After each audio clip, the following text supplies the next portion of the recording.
요양원에서 흘러나온 노래. 그 한 소절이 40년의 비밀을 깨웠습니다. 지금 이 목소리, 지금 어디서 듣고 계신가요? 댓글로 알려주시면 그곳까지 따뜻한 마음을 보냅니다.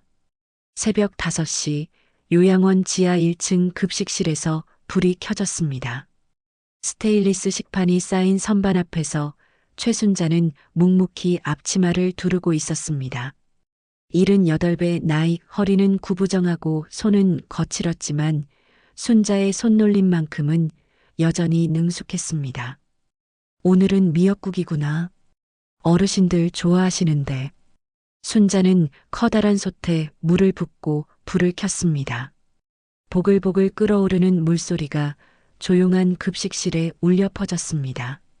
창문 너머로는 아직 어둠이 가시지 않은 새벽 하늘이 보였습니다. 순자는 이 시간이 좋았습니다. 아무도 없는 고요한 공간에서 혼자만의 시간을 가질 수 있었으니까요. 이 나이에 밥이라도 할 수 있으니 다행이지. 순자는 국자로 국을 저으며 작게 중얼거렸습니다. 사실 이곳 일자리를 구하기까지 쉽지 않았습니다. 70이 넘은 나이에 받아주는 곳이 어디 있겠습니까? 그래도 요양원 원장이 순자의 사정을 듣고 급식실 보조로 받아준 덕분에 근근히 생활할 수 있었습니다. 미역을 손질하면서 순자는 문득 옛날 생각에 잠겼습니다. 젊은 시절 남편과 함께 작은 식당을 운영하던 때가 떠올랐습니다. 그때는 정말 행복했습니다. 비록 가난했지만 둘이서 열심히 일하며 미래를 꿈꾸던 시절이었습니다. 하지만 그 행복은 오래가지 못했습니다. 남편은 40대의 갑작스러운 사고로 세상을 떠났고 순자는 혼자 남겨졌습니다. 그때 그 사람만 있었어도. 순자는 깊은 한숨을 내쉬었습니다. 남편보다 먼저 떠올린 그 사람. 40년도 더 된 일인데 아직도 가슴 한편이 먹먹해졌습니다. 순자가 21살 꽃다운 나이였을 때 만났던 그 사람. 대학생이었던 그는 똑똑하고 당당했습니다. 가난한 공장 노동자였던 순자에게 그는 다른 세상 사람 같았습니다. 국이 보글보글 끓어오르는 소리가 더욱 커졌습니다. 순자는 정신을 차리고 다시 국자를 저었습니다. 그러다 문득 입에서 노래가 흘러나왔습니다. 잘 자라, 내 사랑, 이불 덮어, 꿈속으로. 오래된 자장가였습니다. 순자도 모르게 흥얼거리는 그 노래는 40년 전 그 사람이 불러주던 노래였습니다. 비 오는 밤 좁은 골목 처마 밑에서 둘이 비를 피하며 서 있을 때 그가 불러준 노래였습니다. 이 노래 우리 둘만 아는 거야. 약속해, 순자야. 우리 헤어지더라도 이 노래만큼은 잊지 말자. 그의 목소리가 귓가에 생생했습니다. 하지만 그 약속은 지켜지지 않았습니다. 아니, 순자만 일방적으로 지킨 약속이었습니다. 그는 대학을 졸업하고 서울로 올라갔습니다. 처음엔 편지가 왔습니다. 하지만 점점 뜸해지더니 어느 날부터 완전히 끊어졌습니다. 나중에 들으니 좋은 집안 딸과 결혼했다고 했습니다. 그래, 나 같은 사람이랑 어울릴 리가 없었지. 순자는 쓸쓸하게 웃었습니다. 그 후로 순자는 공장에서 만난 남편을 만나 결혼했습니다. 착하고 성실한 사람이었습니다. 하지만 마음 한구석에는 늘 그 사람이 남아 있었습니다. 그리고 그 자장가도 함께요. 시계를 보니 6시가 다 되어 갔습니다. 곧 다른 조리원들이 출근할 시간이었습니다. 순자는 서둘러 미역국을 마저 끓이고 밥을 안 쳤습니다. 78배 몸이지만 손놀림만큼은 젊은 사람 못지 않았습니다. 순자 할머니, 오늘도 일찍 오셨네요? 김조리원이 들어오며 밝게 인사했습니다. 순자는 미소를 지으며 대답했습니다. 그래야죠. 어르신들 아침 드셔야 하니까. 김조리원은 고개를 끄덕이며 앞치마를 두르기 시작했습니다. 곧 다른 조리원들도 하나둘 도착했고 급식실은 활기를 띠기 시작했습니다. 하지만 순자의 마음속에서는 여전히 그 자장가가 맴돌고 있었습니다. 잘 자라, 내 사랑. 그 노래는 평생 마음속에서 꺼내지 못한 약속이었습니다. 40년이 지났지만 여전히 선명한 기억이었습니다. 순자는 아무도 모르게 그 노래를 흥얼거리며 하루하루를 살아가고 있었습니다. 그것이 순자가 간직한 유일한 젊은 날의 흔적이었으니까요. 아침 급식 준비가 한창이었습니다. 순자는 식판을 나르며 다시 한번 그 노래를 속으로 불렀습니다. 누구도 듣지 못하는 순자만의 비밀스러운 노래였습니다. 일주일 후 요양원 사무실은 분주했습니다. 박 원장이 직원들을 모아놓고 중요한 공지를 했습니다. 다들 들으세요. 다음 주 금요일에 큰 행사가 있습니다. 전직 국회의원이신 민태호 의원님께서 후원 방문을 오십니다. 직원들 사이에서 웅성거림이 일었습니다. 민태호라는 이름은 이 지역에서 모르는 사람이 없었습니다.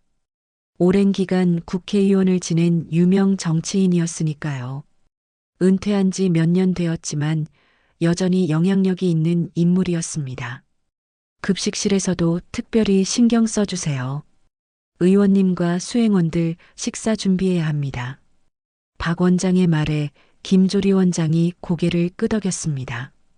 급식실 구석에 서 있던 순자는 그저 멍하니 듣고만 있었습니다. 민태호. 그 이름이 귓가에 맴돌았습니다. 설마 동명이인이겠지. 순자는 속으로 중얼거렸습니다. 하지만 가슴이 두근거리기 시작했습니다. 사무실 벽에 붙은 행사 공지문을 보니 사진까지 있었습니다. 작은 흑백 사진이었지만 순자는 단번에 알아볼 수 있었습니다. 그날 오후 순자는 일을 마치고 빈 급식실에 혼자 남았습니다. 행사 준비 명단이 테이블 위에 놓여 있었습니다. 떨리는 손으로 종이를 집어들었습니다. 전직 국회의원 민태호, 수행비서 2명, 후원금 500만 원. 글자들이 눈앞에서 흔들렸습니다. 순자는 의자에 주저앉았습니다. 민태호. 40년 전 순자를 떠난 바로 그 사람이었습니다. 대학생이던 그가 정치인이 되었다는 소문은 들었습니다. 하지만 이렇게 직접 마주치게 될 줄은 꿈에도 몰랐습니다. 어떡하지? 어떻게? 순자의 손이 부들부들 떨렸습니다. 40년이라는 세월이 무색하게 가슴이 요동쳤습니다. 그 사람을 다시 본다는 것. 상상만 해도 숨이 막혔습니다. 그날 밤 순자는 요양원 근처 단칸방에서 잠을 이루지 못했습니다. 천장을 바라보며 온갖 생각이 머릿속을 스쳐 지나갔습니다. 민태호는 순자를 기억이나 할까요? 아니, 기억한다 해도 알아보기나 할까요? 순자는 이제 78배 주름진 할머니였습니다. 21살 때의 모습은 온데간데 없었습니다. 그 사람도 많이 늙었겠지. 순자는 이불을 뒤집어 쓰고 눈을 감았습니다. 하지만 잠은 오지 않았습니다. 대신 40년 전 기억들이 생생하게 되살아났습니다. 비 오는 날 처음 만났던 버스 정류장, 함께 걸었던 강변길, 그리고 마지막 밤 그가 불러주던 자장가까지. 잘 자라, 내 사랑. 순자는 이불 속에서 작게 노래를 흥얼거렸습니다. 눈물이 뺨을 타고 흘러내렸습니다. 이렇게 오랜 세월이 지났는데도 여전히 가슴이 아팠습니다. 다음 날 아침 순자는 평소보다 일찍 출근했습니다. 거울을 보니 눈이 퉁퉁 부어 있었습니다. 찬물로 얼굴을 씻고 급식실로 향했습니다. 김조리 원장이 벌써 와 있었습니다. 순자 할머니, 어제 못 주무셨어요? 안색이 안 좋으신데. 김조리 원장의 걱정스러운 목소리에 순자는 억지로 미소를 지었습니다. 괜찮습니다. 그냥 좀 설쳤어요. 하지만 속마음은 달랐습니다. 금요일까지 앞으로 나흘. 그 짧은 시간 동안 순자는 매일 밤 잠 못 이루며 고민했습니다. 행사날 아픈 척하고 쉴까? 아니면 그냥 모른 척하고 일할까? 목요일 저녁 순자는 결심했습니다. 피할 수 없다면 정면으로 마주하겠다고. 40년을 기다린 셈치고 그 사람 얼굴을 한 번만 제대로 보겠다고. 어차피 민태호는 순자를 알아보지 못할 테니까요. 그래. 한 번만 보자. 그리고 잊자. 순자는 작은 거울 앞에 섰습니다. 주름진 얼굴, 희끗희끗한 머리카락, 굽은 허리. 21살의 순자는 어디에도 없었습니다. 순자는 쓸쓸하게 웃었습니다. 금요일 새벽 순자는 새벽 4시에 잠에서 깼습니다. 심장이 마구 뛰었습니다. 오늘 민태호를 만나게 됩니다. 40년 만에 말입니다. 순자는 떨리는 손으로 옷을 차려입고 요양원으로 향했습니다. 급식실은 평소보다 더 분주했습니다. 행사 준비로 모두가 바빴습니다. 순자는 묵묵히 순자에게 맡겨진 일을 했습니다. 하지만 손은 계속 떨렸고 가슴은 터질 듯 뛰었습니다. 순자 할머니, 괜찮으세요? 손이 떨리시는데. 김조리 원장의 목소리에 순자는 고개를 들었습니다. 네, 괜찮습니다. 그냥 긴장돼서요. 순자는 거짓말을 했습니다. 긴장이 아니었습니다. 두려움이었습니다. 40년 동안 묻어두었던 감정들이 한꺼번에 솟아오르는 것 같았습니다. 순자는 깊은 숨을 들이쉬었습니다. 괜찮아. 나는 괜찮아. 그냥 일하러 온 거야. 순자는 스스로를 다독였습니다. 하지만 마음속 깊은 곳에서는 알고 있었습니다.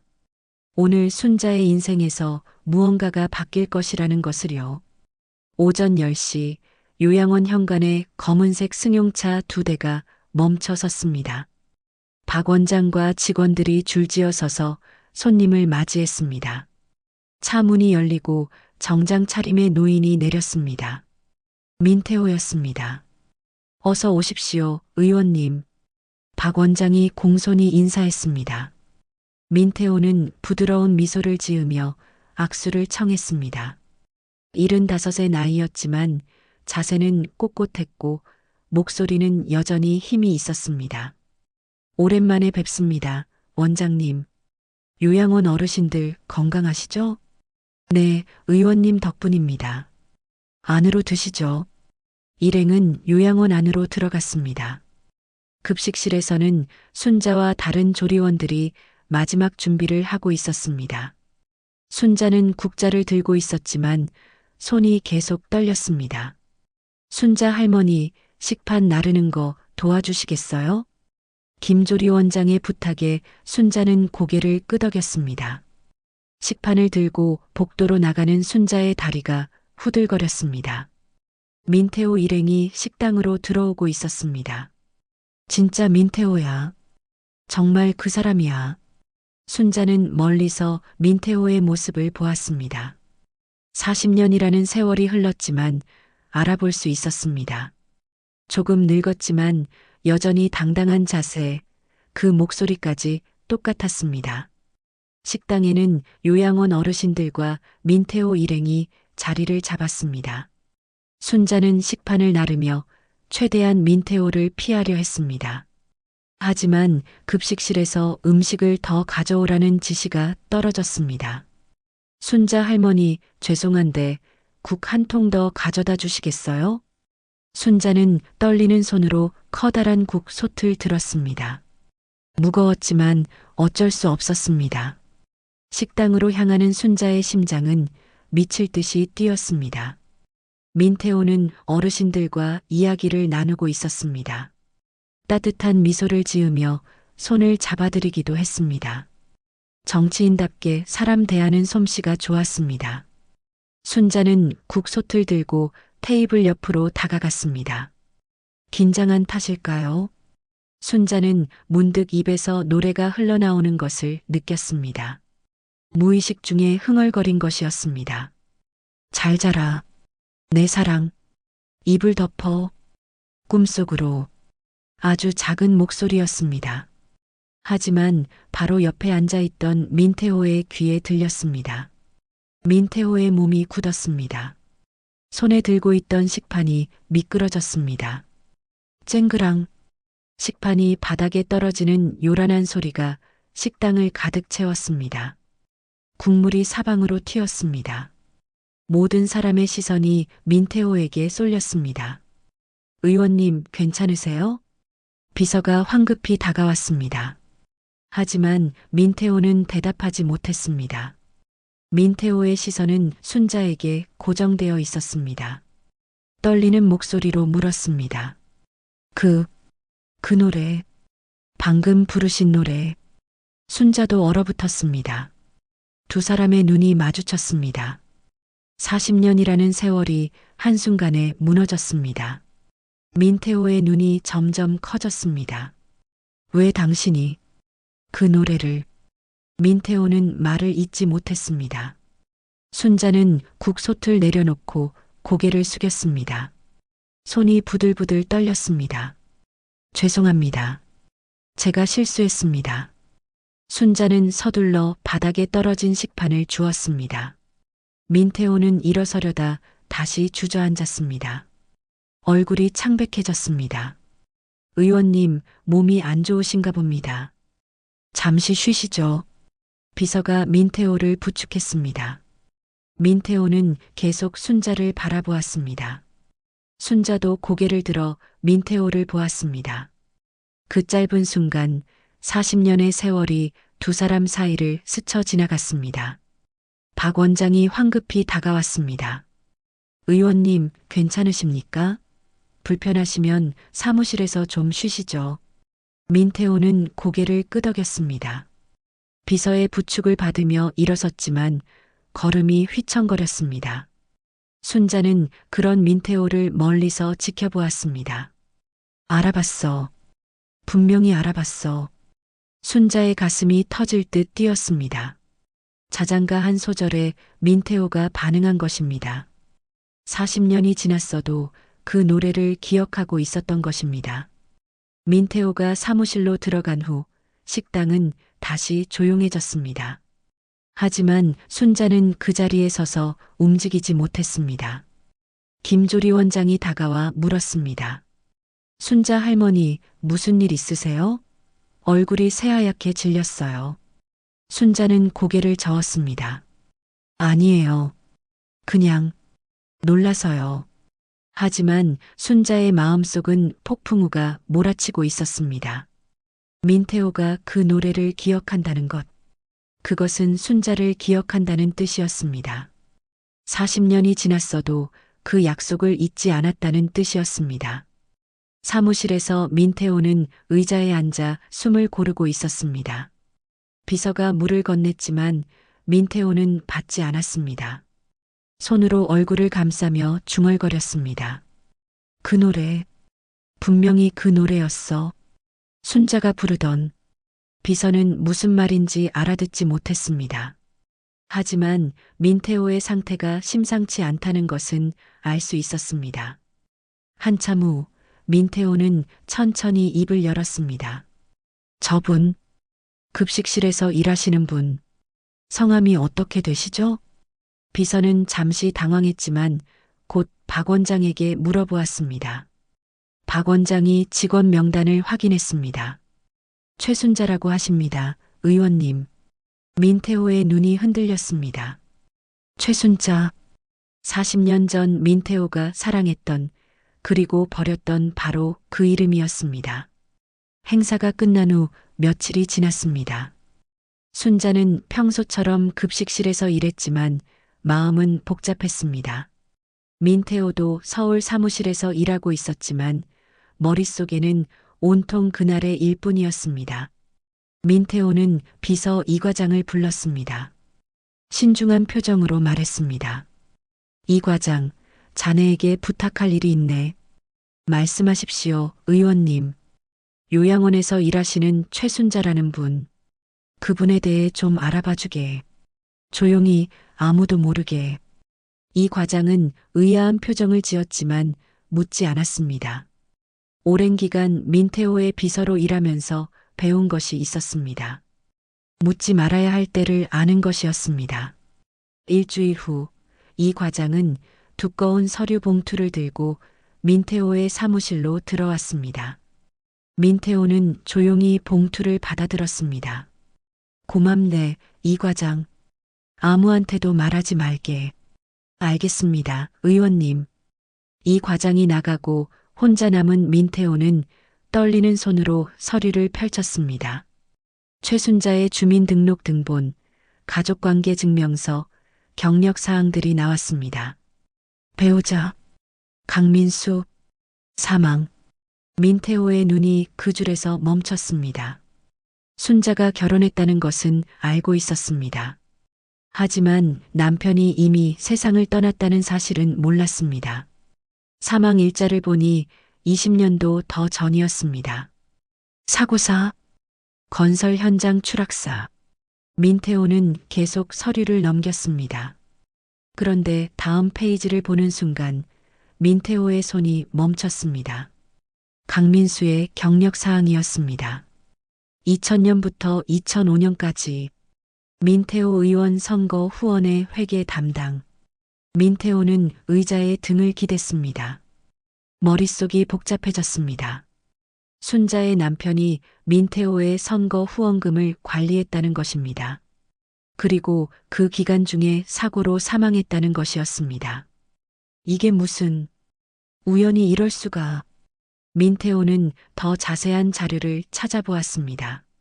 당시 신문 기사도 있었습니다. 선거 후원의 회계 담당자 의문의 사망 제목이 눈에 들어왔습니다. 기사를 읽으면서 민태호의 얼굴이 점점 굳어졌습니다. 강민수가 사망하기 며칠 전 선거 후원금 관련 의혹이 일었다는 내용이었습니다. 그리고 조사를 받기로 한 바로 그날 건설 현장에서 추락했다는 것이었습니다. 아니야. 설마. 민태호는 고개를 저었습니다. 하지만 기억이 되살아났습니다. 2005년 민태호의 재선 선거 때였습니다. 후원금 문제로 곤란한 상황이 있었습니다. 그때 누군가가 문제를 해결했다고 보고받았습니다. 민태호는 자세한 것은 묻지 않았습니다. 알고 싶지도 않았습니다. 설마 순자의 남편까지. 내가. 민태호는 머리를 감싸쥐었습니다. 젊은 시절 순자를 버린 것만으로도 평생 죄책감을 안고 살았습니다. 그런데 순자의 남편 죽음에까지 연루되어 있을지도 모른다는 생각이 들었습니다. 민태호는 오래된 파일을 뒤져 당시 선거 자료를 찾았습니다. 후원의 명단을 보니 강민수의 이름이 있었습니다. 그리고 그 옆에 작은 메모가 있었습니다. 문제 해결됨. 더 이상 추궁 없을 것. 민태호의 손이 떨렸습니다. 누가 쓴 메모인지 알 수 없었습니다. 하지만 그 의미는 분명했습니다. 강민수의 죽음이 단순한 사고가 아니었을 가능성이 높았습니다. 내가 순자의 인생을 완전히 망가뜨린 거야. 민태호는 책상에 엎드렸습니다. 젊은 시절 사랑했던 여자를 버린 것도 모자라 그녀의 남편까지 죽음으로 몰아넣었을지도 모른다는 죄책감이 밀려왔습니다. 그날 밤 민태호는 잠을 이루지 못했습니다. 순자의 얼굴이 자꾸만 떠올랐습니다. 늙고 지친 모습으로 급식실에서 일하던 순자. 그 모습은 모두 민태호 때문이었습니다. 다음 날 아침 민태호는 이 과장에게 지시했습니다. 이 과장, 최순자 씨의 남편 사망 사건. 당시 기록을 더 찾아보게. 경찰 조사 기록, 목격자 진술, 모든 것을. 의원님, 그건 부탁일세. 꼭 필요한 일이야. 이 과장은 고개를 끄덕였습니다. 하지만 불안한 표정을 감추지 못했습니다. 과거를 파헤치는 것이 좋을지 확신할 수 없었습니다. 며칠 후 더 충격적인 자료가 나왔습니다. 강민수가 사망하기 전날 밤 누군가와 만났다는 목격자 진술이 있었습니다. 그리고 그 상대가 민태호 후원회의 핵심 관계자였다는 정황도 있었습니다. 이건 살인이야. 민태호는 참담한 심정으로 서류를 덮었습니다. 비록 민태호가 직접 명령한 것은 아니었지만 민태호의 정치 생명을 지키기 위해 누군가가 저지른 범죄였습니다. 그리고 그 피해자가 바로 순자의 남편이었습니다. 순자는 이 사실을 알까? 민태호는 괴로워했습니다. 만약 순자가 안다면 민태호를 얼마나 증오할까요? 아니, 모르더라도 알게 된다면 어떻게 될까요? 민태호는 창밖을 바라보았습니다. 서울의 빌딩 숲이 보였습니다. 민태호는 이 모든 것을 위해 순자를 버렸습니다. 그리고 그 대가로 순자의 인생까지 완전히 파괴해버렸습니다. 나는 정말 최악의 인간이야. 민태호의 눈에서 눈물이 흘러내렸습니다.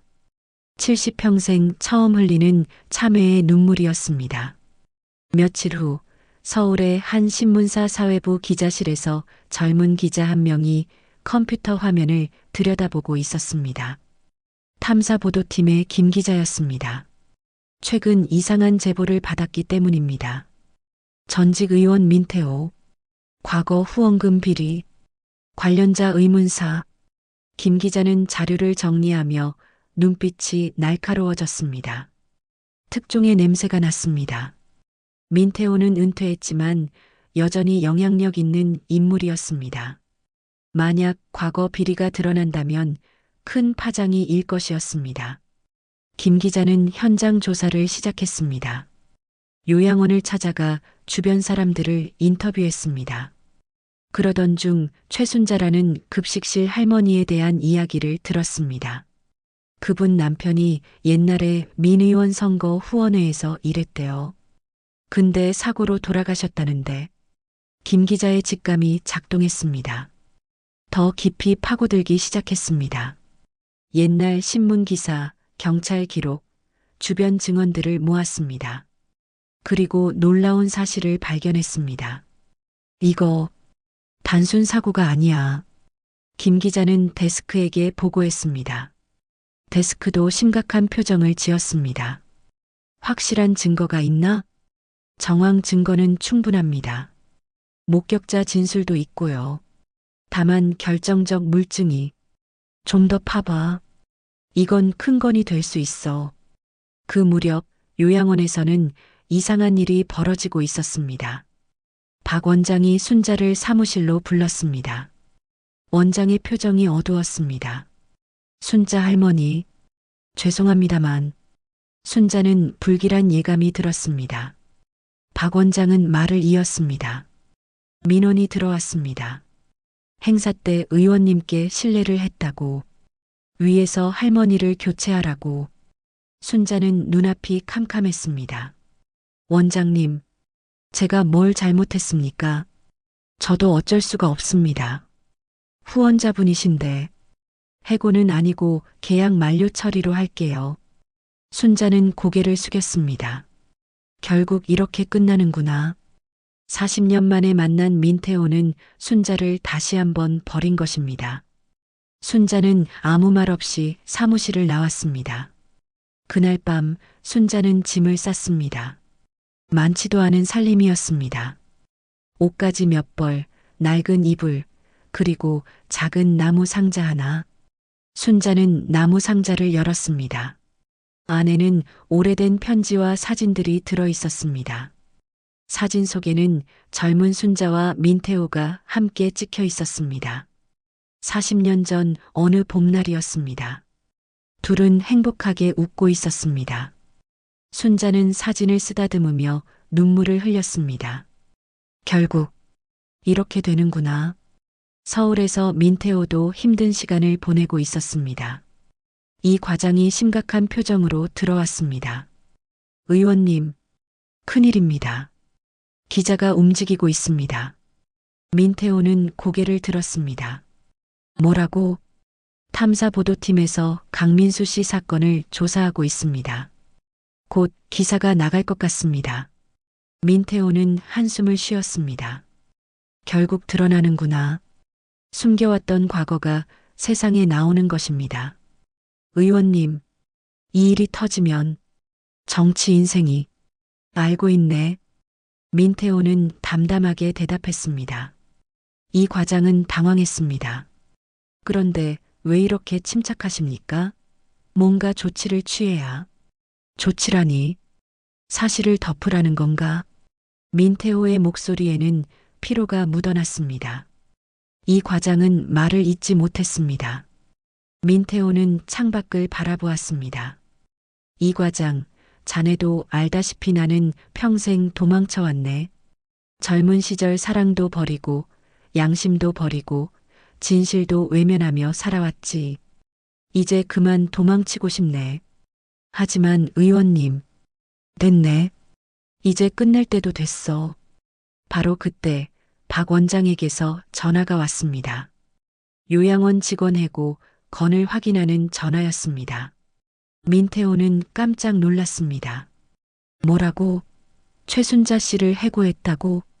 네, 의원님께서 민원을 넣으셨다고 해서. 내가 언제 그런 말을. 민태호는 화를 냈습니다. 박 원장은 당황했습니다.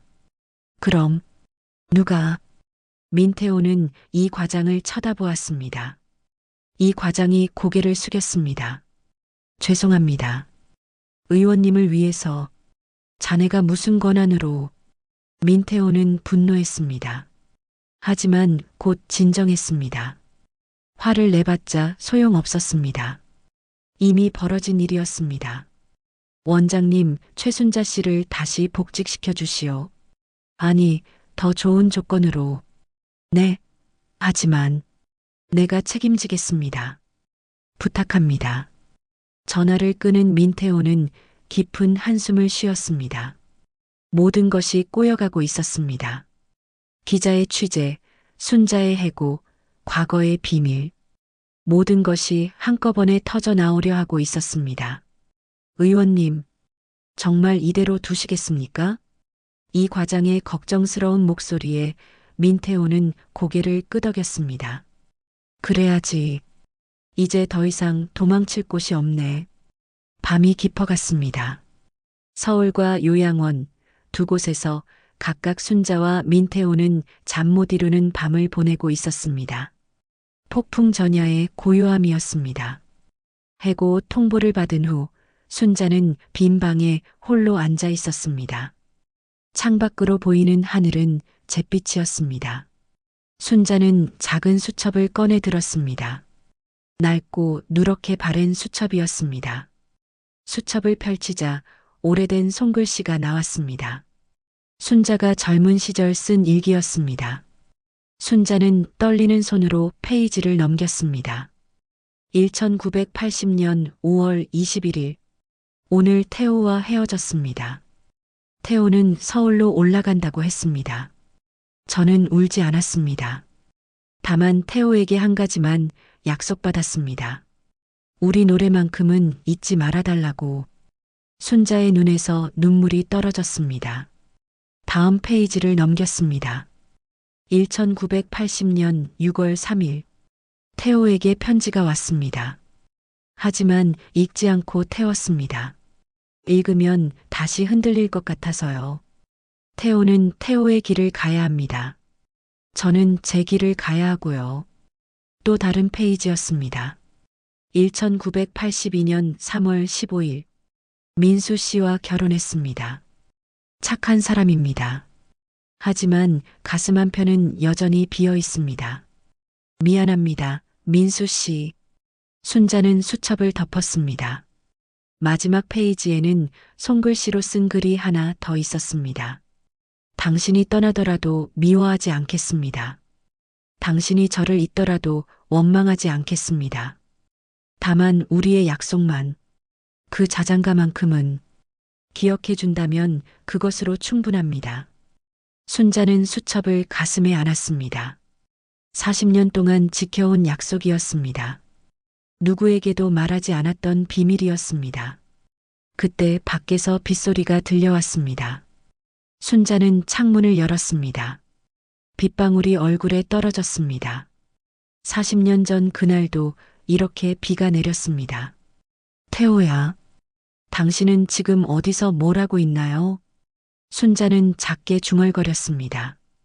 그리고 조용히 노래를 불렀습니다. 잘 자라, 내 사랑, 이불 덮어, 꿈속으로. 그 무렵 서울에서 민태호도 혼자 사무실에 앉아 있었습니다. 창밖으로 같은 비가 내리고 있었습니다. 민태호는 오래된 라디오를 켰습니다. 심야 음악 방송이 흘러나왔습니다. 다음은 청취자분이 신청하신 곡입니다. 오래된 자장가인데요. 신청하신 분의 사연을 읽어드리겠습니다. 40년 전 헤어진 첫사랑에게 들려주고 싶은 노래라고 하시네요. 민태호는 귀를 기울였습니다. 그리고 라디오에서 흘러나온 멜로디에 몸이 굳었습니다. 그 자장가였습니다.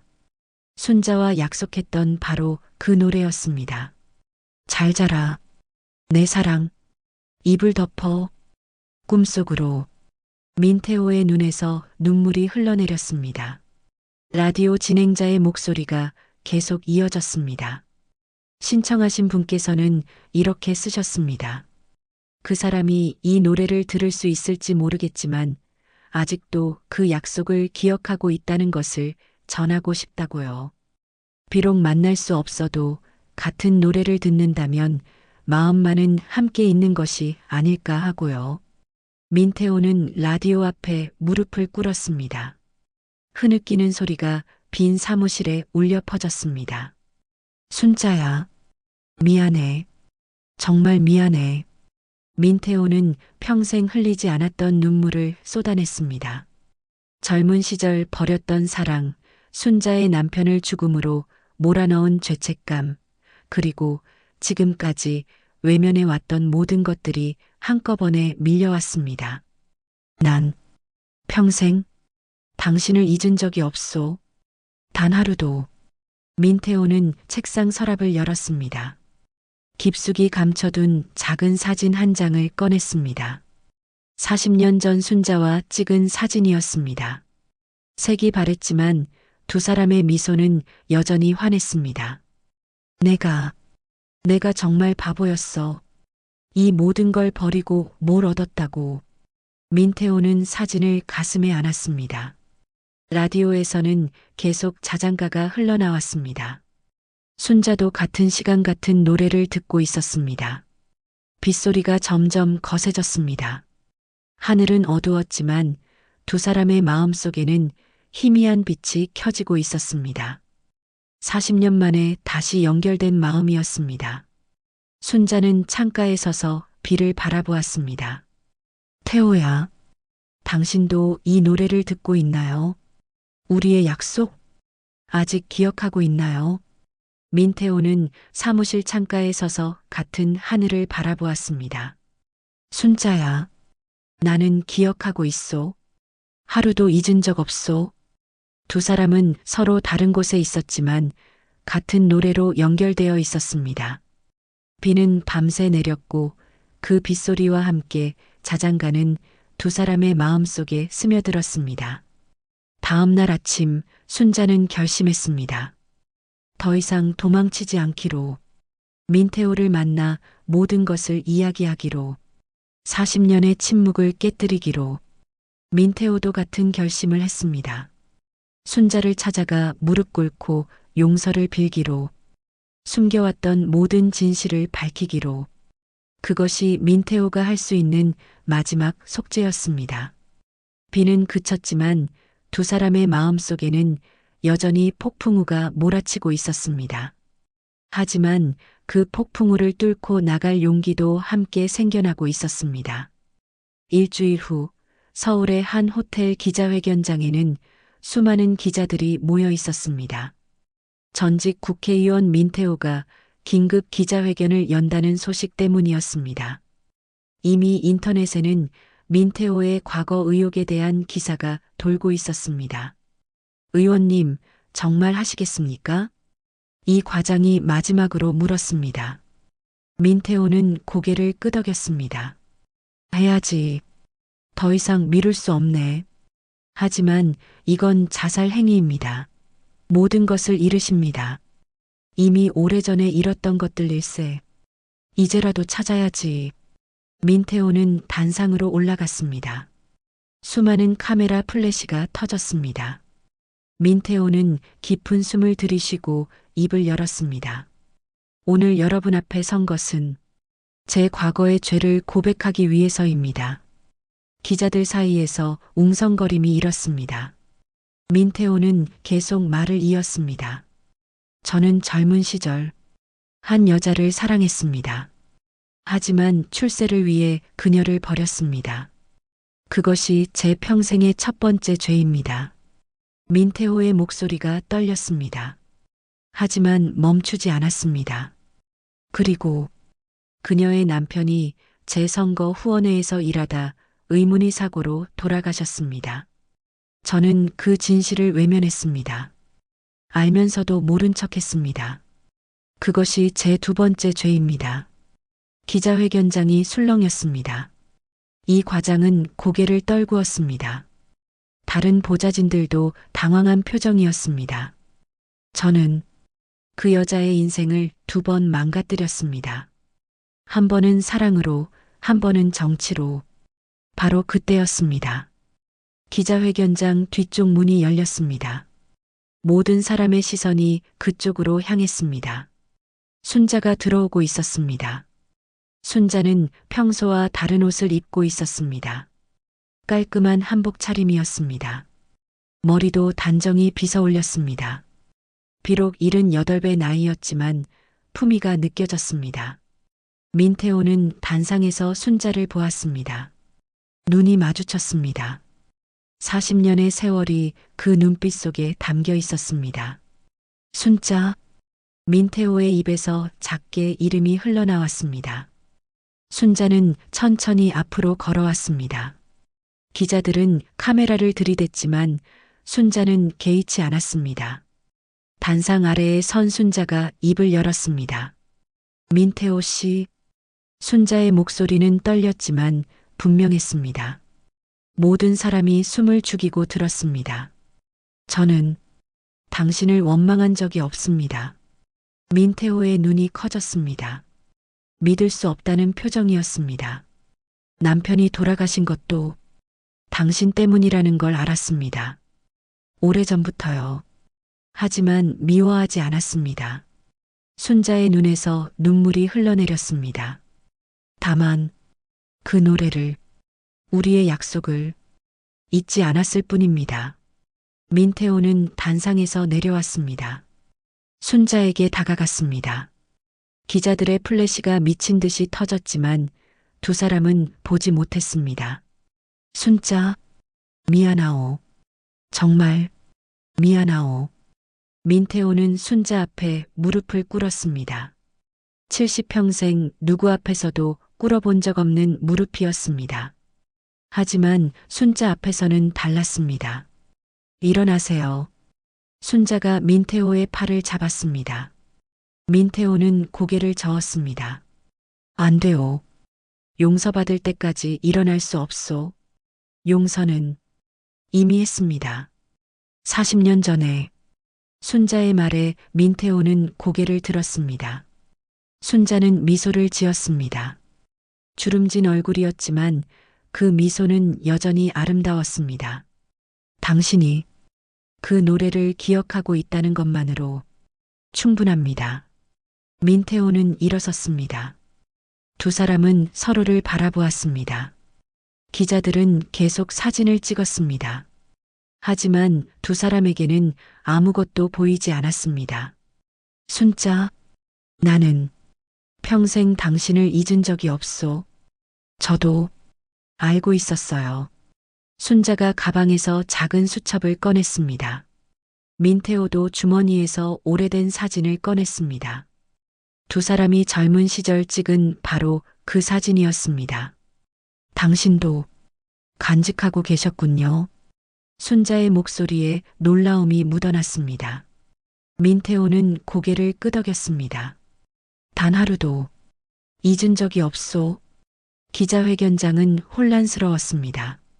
하지만 두 사람에게는 중요하지 않았습니다. 40년 만에 다시 만난 이 순간이 전부였습니다. 이 과장이 다가와 속삭였습니다. 의원님, 그만 나가시죠. 민태호는 고개를 저었습니다. 그리고 다시 마이크 앞에 섰습니다. 순자의 손을 잡고요. 여러분, 이분이 제가 평생 사랑했던 여자입니다. 그리고 제가 평생 빚진 사람입니다. 저는 오늘 이후 모든 공직에서 물러나겠습니다. 그리고 민태호는 순자를 바라보았습니다. 남은 생 속죄하며 살겠습니다. 순자는 민태호의 손을 꽉 잡았습니다. 두 사람의 눈에서 눈물이 흘러내렸습니다. 40년의 아픔이 그 눈물에 담겨 있었습니다. 기자회견은 그렇게 끝났습니다. 다음 날 모든 신문 일면에는 두 사람의 사진이 실렸습니다. 하지만 두 사람은 신경 쓰지 않았습니다. 이미 잃을 것도 지킬 것도 없었으니까요. 기자회견 이후 한 달이 지났습니다. 민태호는 약속대로 모든 자리에서 물러났습니다. 명예는 무너졌지만 표정은 오히려 편안해 보였습니다. 서울의 큰 집도 정리하고 조용한 곳으로 이사했습니다. 순자는 다시 요양원으로 돌아왔습니다. 하지만 이번에는 급식실 보조가 아니었습니다. 박 원장이 정식 조리사로 채용한 것입니다. 명패에는 조리사 최순자라고 적혀 있었습니다. 순자 선생님, 오늘 국이 정말 맛있어요. 요양원 어르신 한 분이 웃으며 말했습니다. 순자도 미소를 지었습니다. 감사합니다. 정성껏 끓였거든요. 순자는 예전보다 밝아진 모습이었습니다. 마음의 짐을 내려놓은 것 같았습니다. 40년 동안 품고 있던 비밀을 꺼내놓고 나니 오히려 가벼워졌습니다. 어느 봄날 오후였습니다. 순자는 급식실 일을 마치고 요양원 뒤편 정원으로 나왔습니다. 벤치에 앉아 따뜻한 햇살을 쬐고 있었습니다. 그때 누군가 다가왔습니다. 이 자리에 앉아도 되겠소? 민태호였습니다. 순자는 고개를 끄덕였습니다. 민태호는 순자 옆에 조용히 앉았습니다. 한동안 아무 말 없이 둘은 정원을 바라보았습니다. 요즘 어떻게 지내십니까? 민태호가 먼저 말을 꺼냈습니다. 순자는 미소를 지었습니다. 잘 지냅니다. 일도 재미있고요. 당신은요? 나도 평온합니다. 오랜만에 마음이 편안하오. 민태호는 하늘을 올려다보았습니다. 파란 하늘에 구름이 천천히 흘러가고 있었습니다. 순자, 이제라도 늦지 않았을까요? 뭐가요? 우리 다시 시작하는 게. 순자는 고개를 저었습니다. 민태호의 얼굴에 실망이 스쳤습니다. 하지만 순자가 다시 말했습니다. 다시 시작이 아니라 이어가는 거죠. 우리는 사실 한 번도 끝난 적이 없었으니까요. 민태호는 순자의 손을 잡았습니다. 주름진 손이었지만 따뜻했습니다. 고맙소. 정말 고맙소. 두 사람은 손을 잡은 채 정원을 걸었습니다. 봄꽃이 활짝 피어 있었습니다. 40년 만에 찾아온 봄이었습니다. 태호 씨, 왜 그러시오? 그 노래 한번 불러주시겠어요? 민태호는 잠시 망설이다 입을 열었습니다. 떨리는 목소리로 자장가를 불렀습니다. 잘 자라, 내 사랑. 입을 덮어. 꿈속으로. 순자도 함께 불렀습니다. 두 사람의 목소리가 어우러졌습니다. 나이든 목소리였지만 따뜻했습니다. 요양원 창가에서 박 원장이 그 모습을 지켜보고 있었습니다. 김조리 원장이 옆에서 물었습니다. 원장님, 저 두 분 어떤 사연이 있는 거예요? 긴 이야기지. 아주 긴. 박 원장은 미소를 지었습니다. 40년의 사랑 이야기를 어떻게 짧게 설명할 수 있겠습니까? 저녁 무렵 순자는 급식실 창가에 혼자 앉아 있었습니다. 노을이 아름답게 물들어가고 있었습니다. 순자는 작게 중얼거렸습니다. 이젠 누구한테 불러주는 노래가 아니라 나한테 불러주는 노래가 됐네요. 밖에서 민태호가 그 소리를 들었습니다. 문을 열고 들어왔습니다. 혼자 계셨소? 아니요. 당신이 올 줄 알았어요. 민태호는 순자 옆에 앉았습니다. 둘은 함께 노을을 바라보았습니다. 순자, 이 나이에 새로 시작하려니 어색하오. 저도 그래요. 하지만 나쁘지 않네요. 그래요. 나쁘지 않소. 민태호는 순자의 어깨에 손을 얹었습니다. 순자는 민태호의 어깨에 머리를 기댔습니다. 40년 전에도 이렇게 앉아 있었던 적이 있었습니다. 태호 씨, 한 가지 약속해 주세요. 뭐든 들어주겠소. 이제 도망치지 마세요. 저도 안 도망칠게요. 민태호는 고개를 끄덕였습니다. 약속하오. 이제 어디도 안 가겠소. 해가 완전히 지고 어둠이 찾아왔습니다. 하지만 급식실에는 따뜻한 불빛이 켜져 있었습니다. 두 사람은 그 빛 속에서 조용히 이야기를 나누었습니다. 밤이 깊어질 무렵 민태호가 일어서며 말했습니다. 내일 또 올게요. 네. 기다릴게요. 민태호는 문을 나서다 멈춰 섰습니다. 돌아서서 순자를 바라보았습니다. 순자, 사랑하오. 순자의 눈에 눈물이 맺혔습니다. 40년 만에 듣는 말이었습니다. 저도 사랑해요. 민태호는 미소를 지으며 나갔습니다. 순자는 창가에 서서 민태호가 걸어가는 모습을 지켜보았습니다. 그리고 조용히 노래를 불렀습니다. 잘 자라, 내 사랑.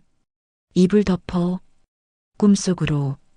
그 노래는 이제 슬픔이 아니었습니다. 늦게 찾아온 위로였습니다. 40년을 기다린 끝에 찾아온 평화였습니다. 요양원의 봄은 그렇게 깊어갔습니다. 순자와 민태호는 매일 만났습니다. 산책을 하고 이야기를 나누고 함께 노래를 불렀습니다. 나이가 들어서야 찾은 사랑이었지만 그래서 더 소중했습니다. 어느 날 순자가 말했습니다. 태호 씨, 우리 많이 돌아왔네요. 그래요. 많이 돌아왔소. 하지만 결국 제자리로 돌아왔소. 두 사람은 손을 잡고 웃었습니다. 주름진 얼굴이었지만 행복해 보였습니다. 40년의 긴 여정 끝에 두 사람은 다시 만났습니다. 늦었지만 포기하지 않았습니다. 그것으로 충분했습니다. 봄바람이 불어왔습니다.